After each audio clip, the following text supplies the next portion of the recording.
Hello everybody, and thanks for checking out my review of the White Omega Seamaster 300 meter. Reference number on this is 210-30-42-20-04-001. Now if you like this review, please click the thumbs up, subscribe, and hit the bell for notifications of future reviews. And I want to give a special thanks to authorized dealer Topper Jewelers. So go to topperjewelers.com, many different brands, and you can find this one there too. Alright, so to get into the unboxing, this is probably going to be one of the most luxurious unboxing experiences I've ever had on a watch. Comes in this enormous white box, and opening up the white box, they give you a little protective foam here. You have the instruction booklet, which is literally a book. Comes in every language imaginable, and they pinpoint it over here.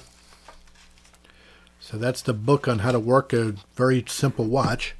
You have a nice leather presentation of your warranty, the chronometer, the pictograms, and then of course you have a little customer service number, so if you have any problems, it tells you where to reach out. And going into the really nice box, it's a beautiful wooden box here. It's got a push button here with the Omega logo on the front. So when you push it open, you open it up, and once again you have the Omega logo over here, and this really nice leather presentation. I mean, they're using steel accents. It is incredible, the presentation that they're giving with this box. It's insane.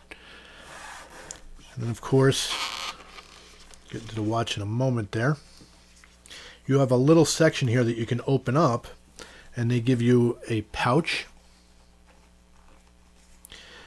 They give you the tag, of course. On this side, I guess they could put their business card in there. But you could put your links in over here. And of course, you have the watch. The modern Seamaster was designed in 1993. It gained major popularity thanks to Pierce Brosnan's James Bond in GoldenEye. That gave the modern Omega Seamaster the nickname the Bond Watch. It began its production with a choice of quartz or automatic in two different sizes. They upgraded the movements along the line and ultimately removed quartz from the lineup altogether. The most popular version came in blue, and what separated its looks from other dive watches was the wave dial, the scalloped bezel, and the very comfortable bracelet that was brushed with polished inner links. It had a unique design. Omega has kept the look for the most part, but it's added modern touches over time.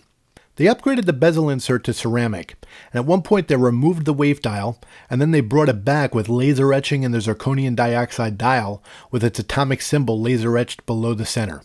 They took the seahorse off the back and introduced a sapphire rear to expose the coaxial movement that runs it. The case has grown to 42 millimeters wide, 49.9 millimeters tall lug to lug, 13.8 millimeters thick. The lug width is 20 millimeters for strap changes. It weighs 185 grams on the bracelet and 110 grams on the rubber straps. The dial is white with three-dimensional markers, the traditional skeletal hands, black writing with Seamaster scripted in red, the date at the 6 o'clock, a redesigned helium escape valve which could now be opened up underwater. This version of the helium escape valve has a half-cone shape at the 10 o'clock.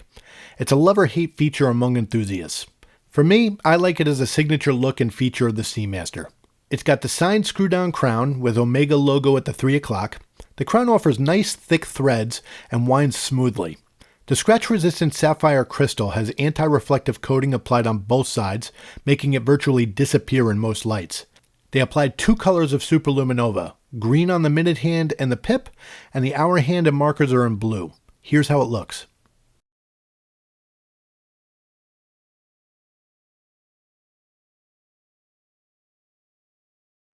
The scalloped unidirectional bezel turns firm but smooth as it rotates 120 clicks around the dial counterclockwise. Both the bracelet and the rubber straps help dress this Seamaster up or down, both are very comfortable to wear. Each link of the bracelet contains 9 parts. The bracelet sizes and secures with screws. Omega includes 2 half links to be able to size it perfect for your wrist. The bracelet seems more flush along the exterior compared to previous versions which came across more defined but a bit dated. The clasp is a push-button fold-over design and offers a push-button sliding extension to adjust on the fly during the day to account for wrist swelling a little.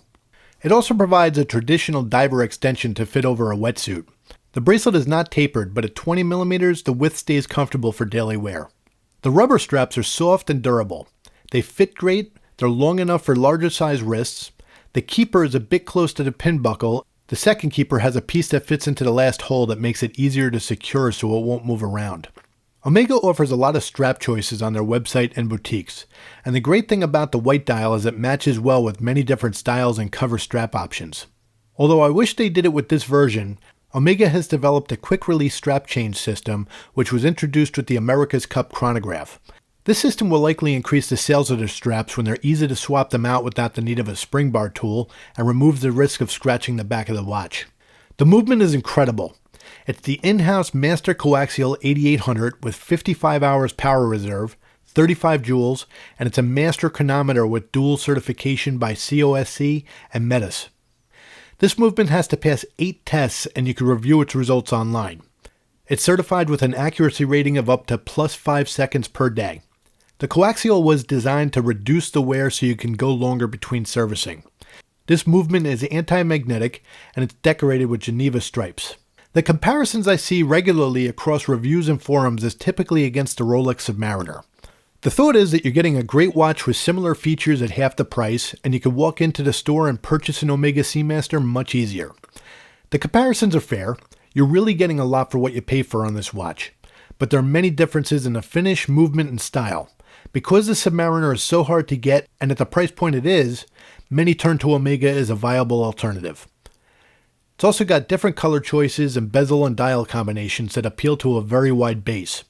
For me, the white dial has a perfect contrast to my black Submariner. I'm enjoying them both. I only have a few small issues with the watch. There's no grip on the Scallop bezel, which tends to make it harder to turn. The bracelet does not taper in, but at 20 millimeters, it really doesn't bother me as many watches taper from 21 millimeters down to 20 millimeters. The edges are not as round as previous versions. With the thicker bracelet, those edges are a little sharper. Some complaints I've also read about are that the clasp has some sharp points that dig into the skin. That's not been my experience. Alright, so here's a wrist shot of it on the bracelet. And as you can see, 7.5-inch wrists. Fits really well. And here's a wrist shot of it on the rubber. And as you can see, it tapers in. So it's, if you don't like the bracelet, but you really like the style of the watch and you want something that's a little thinner, then maybe the strap option might be better for you.